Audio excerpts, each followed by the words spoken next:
माँ सरस्वती के चरणों में प्रणाम करता हूँ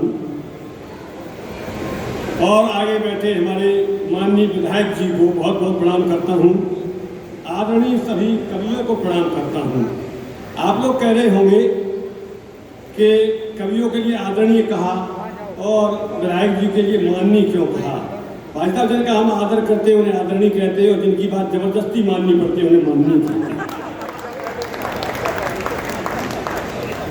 और आज के इस कार्यक्रम का नाम है हास्य कवि सम्मेलन, किंतु इसकी अध्यक्षता कर रहे डॉक्टर गंभीर।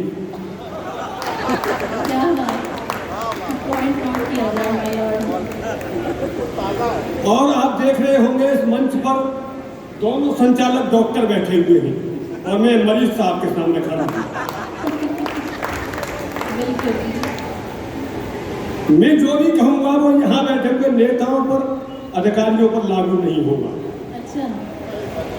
देश में जितने भी नेता हैं और अधिकारी हैं, जब भी माइक पर खड़े होते हैं तो ऐसे बात करते हैं जैसे इन्हें देश के बारे में बहुत चिंता है, इन्हें समाज के बारे में बहुत अधिक चिंता है, पर हकीकत में इन्हें किसी को भी देश के बारे में कतई चिंता नहीं है।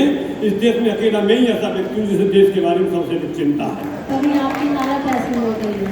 और इसी चिंता में सूख सूख करके कांटा हो गया। सही पकड़े।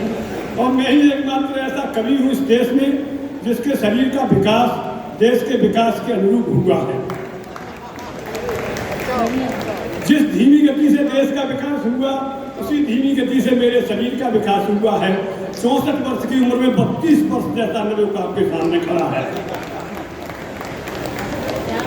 और जो देश की दुर्दशा हो रही है वो मेरी हो रही है।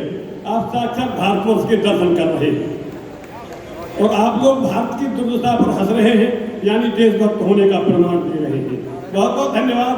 आइए आनंद लेते चलिएगा। हंसने हंसाने की बात में प्रारंभ करता हूँ।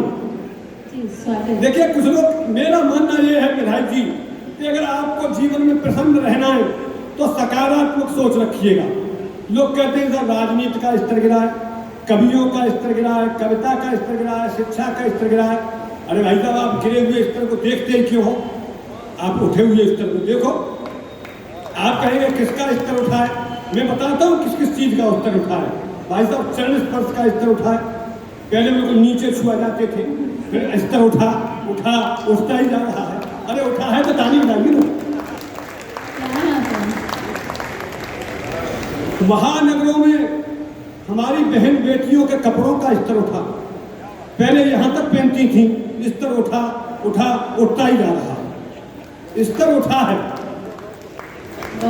हमारे खाने की प्लेट का स्तर उठा। पहले हम जमीन पर बैठ के खाना खाते थे, फिर यहाँ मेज पर आया, अब यहाँ आ गया है। किंतु एक बात समझ लीजिए कि हमने अपनी जमीन को छोड़ा है और जो देश या पेड़, जो समाज अपनी जमीन को छोड़ देता है वो मर जाता है, सूख जाता है। इसलिए कभी भी अपने समाज को, अपनी जमीन को कतई मत छोड़िएगा।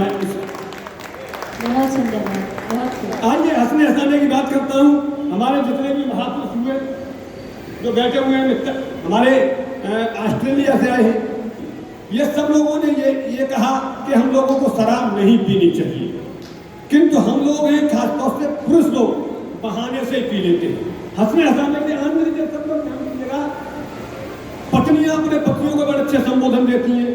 कोई सजना कहती है, कोई पिया कहती है, उसमें ही गड़बड़ कर लेती है कि पत्नी ने पति को प्यार भरा संबोधन दिया। पत्नी ने पति को प्यार भरा संबोधन दिया, पिया पिया। पति ने आदेश मानते हुए परिपालन किया, मैं खाने पहुंचे गद्दा कटक। पत्नी ने पति को प्यार भरा संबोधन दिया, पिया पिया। पति ने आदेश मानते हुए परिपालन किया, मैं खाने पहुंचे एक गद्दा कटक लिया, एक बगल में दबा लिया, गिरता पड़ता घर आया, दरवाजा खटखटाया। पत्नी बोली, अरे पिया तूने ये क्या किया? वो बोला, चेहरा बनाकर बोला कि तुम रोज कहती थी पिया पिया, सो मैं आज पी आया हूँ और तुम फिर भी कहोगी पिया पिया, इसलिए एक गद्दा साथ में ले आया हूँ। तुम फिर भी कहोगी पिया पिया, इसलिए एक गद्दा साथ में ले आया। तो इस तरह अपनी बात करते हुए आगे बढ़ते हैं। और मैं पेशे से अधिवक्ता हूँ, मैं वकील हूँ। घटना भी होती है। तो मैं पेशे से वकील हूँ और विधायक जी, आज तक किसी वकील ने आपको सबसे बड़ी दफा नहीं बताई होगी, और मैं आपको सबसे बड़ी दफा बताता हूँ। अगर उस दफा का प्रयोग आप अपने घर में भी करेंगे तो भी लाभ मिलेगा, और मुकदमे में भी करेंगे तो भी लाभ मिलेगा। आनंद लीजिएगा थोड़ा सा, तो गंभीर होगी कि सबसे बड़ी दफा रफा दफा, सबसे बड़ी दफा रफा दफा, और जहाँ कानून भी हो जाता है सफा, उसे कहते हैं दारुल सफा। जहाँ कानून भी हो जाता है सफा, उसे कहते हैं दारुल सफा। और चमचागिरी की दुकान नफा ही नफा, चमचागिरी की दुकान नफा ही नफा। और माँ बाप की दुआ सबसे बड़ी दवा, माँ बाप की दुआ सबसे बड़ी दवा, माँ बाप की दुआ सबसे बड़ी दवा। और हमें कितना मिलेगा ये मुझे बता दिया जाए, मैं तो काफ़ी देर तक पढ़ सकता हूँ। और मैं एक बात और कहता, सकारात्मक सोच की बात फिर कह रहा था कि लोग सोचते हैं कि साहब ये क्या होता है। हमारी विधानसभा और संसद और विधानमंडलों में कभी कभी हाथापाई होती है।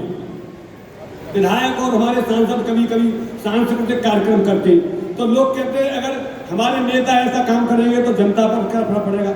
मैंने उसमें भी अच्छाई देखी है, और जो मैंने अच्छाई देखी है उसे मैं आपके सामने रखता हूँ कि हमारी संसद एवं विधानमंडलों में हाथापाई इस बात का सबूत है कि हमारे सांसदों एवं विधायकों में केवल बुद्धि ही नहीं, बाहुबल भी अकूत है, बाहुबल भी अकूत है। और फिर हमारे दुश्मन देशों के दिमागों में ये बात भी कौनती होगी कि जहाँ की संसद इतनी शक्तिशाली है तो वहाँ की सेना कितनी शक्तिशाली होगी, तो वहाँ की सेना कितनी शक्तिशाली होगी, तो वहाँ की सेना कितनी शक्तिशाली होगी। और एक दो बात और करके, क्योंकि कवियों की संख्या काफ़ी है, मुझे समय कम दिया जा रहा है, अन्यथा मैं 1 घंटे तक आप लोगों के बीच में ऐसे ही खड़ा रह सकता हूँ, कमजोर अवश्य हूँ। आइए, अच्छा विधायक जी कह रहे पढ़िए, मैं पढ़ रहा हूँ। विधायक जी, कभी कभी ऐसा होता है कि जो लोग अंग्रेजी भी बोलना नहीं जानते और अंग्रेजी बोलते, एक कब सम्मेलन में ऐसा हुआ कि हमारे डॉक्टर अनिल जी कविता पढ़ रहे थे, इनकी बहुत अच्छी कविता थी, तो कुछ पढ़े लिखे लोगों ने कहा वंस मोर, इन्होंने दोबारा कविता पढ़ी। अब एक तरफ बिना पढ़े लिखे लोग बैठे हुए थे, पर वो ये तो नहीं समझ पाए वंस मोर का मतलब क्या होता है। अब आया एक सुंदर कवित्री का नंबर, कवित्री की कविता भी अच्छी थी और देखने में भी ये सुंदर लग रही थी। तो जैसे ही वो कविता पढ़ के बैठने को शुरू हुई तो उन्होंने सोचा कि इसको ये क्या कहा जाए जिससे ये माइक में खड़ी रहे और हम दर्शन लाभ करते रहे। तो उन्होंने आप देखा था, बोले वंस मोर मी। तो इस तरह बात कर सकते हैं। आइए एक दो बात और करके मैं आगे बढ़ता हूँ कि अगर कोई भी नेता किसी से ये कहे कि आप हमारे घर पर आना, तो आप भागे भागे जाएंगे। पर कवि के अंदर एक क्षमता होती है कि वो मंत्री से भी मना कर सकता है कि मैं नहीं आऊँगा। मैं राजस्थान में कविता पढ़ रहा था, वहाँ एक मंत्री जी को मेरी कविता अच्छी लगी और उन्होंने मुझसे कुछ कहा, शर्मा जी, और मैंने उनसे कुछ कहा, कविता जन्म देती। आइए कि एक मंत्री जी को अच्छी लगी हमारी कविताएं, एक मंत्री जी को अच्छी लगी हमारी कविताएं, बोले शूल जी किसी दिन हमारे गरीब खाने पर भी जरूर आए, किसी दिन हमारे गरीब खाने पर भी जरूर आए और हमारे बच्चों को भी हंसाएं, गुनगुनाएं। मैंने कहा मंत्री जी, ये शूल भूल कर भी आपके गरीब खाने पर नहीं आएगा, क्योंकि आपका गरीब खाना अब तक सैकड़ों गरीबों को खा चुका है, मुझ गरीब को भी खा जाएगा। आपका गरीब खाना अब तक सैकड़ों गरीबों को खा चुका है, मुझ गरीब को भी खा जाएगा, मुझ गरीब। और अंत में एक रचना दे करके जी, स्वागत आपका। ये जितने भी कवि हम आमंत्रित किए हैं, सुरेश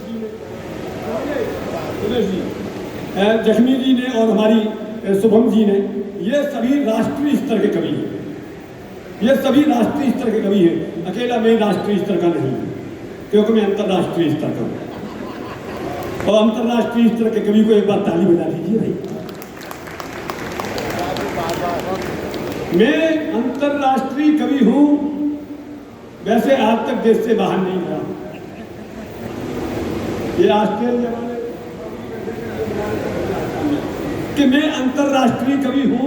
वैसे आज तक देश से बाहर नहीं गया हूँ, आज तक देश से बाहर नहीं गया हूँ, फिर भी 3 देशों में कविता पढ़ चुका हूँ। क्या बात है। आज तक देश से बाहर नहीं गया हूँ, फिर भी 3 देशों में कविता पढ़ चुका हूँ। तो सुनिए श्रीमान, उन 3 देशों के नाम इंडिया, भारत, हिंदुस्तान। इंडिया, भारत, हिंदुस्तान। आप कहेंगे तो एक ही देश के 3 नाम हैं। अब थोड़ा बैंक की ओर बढ़िए। आप कहेंगे तो एक ही देश के 3 नाम हैं। जी नहीं, ये अलग अलग देश हैं जिनकी अलग अलग पहचान है। मैंने अलग अलग परिभाषा देने की कोशिश की है। ये अलग अलग देश हैं जिनकी अलग अलग पहचान है। इंडिया वाले 1 जनवरी और वैलेंटाइन डे पर भव्य प्रदर्शन करते हैं।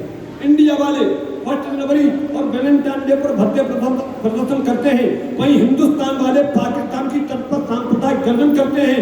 और इन दोनों के चक्कर में मेरा भारत कहीं खो रहा है। क्या बात। और इन दोनों के चक्कर में मेरा भारत कहीं खो रहा है। इस बात पर हर सच्चा भारतीय रो रहा है। आज आवश्यकता है भारतवर्ष रहे, जो भारतीय दर्शन के अनुसार चले और एक बार पुनः विश्व का गुरु बने, एक बार पुनः विश्व का गुरु बने, एक बार बहुत बहुत सुंदर। तालियां मारियां तो ऐसे ही बजाती रहती हैं।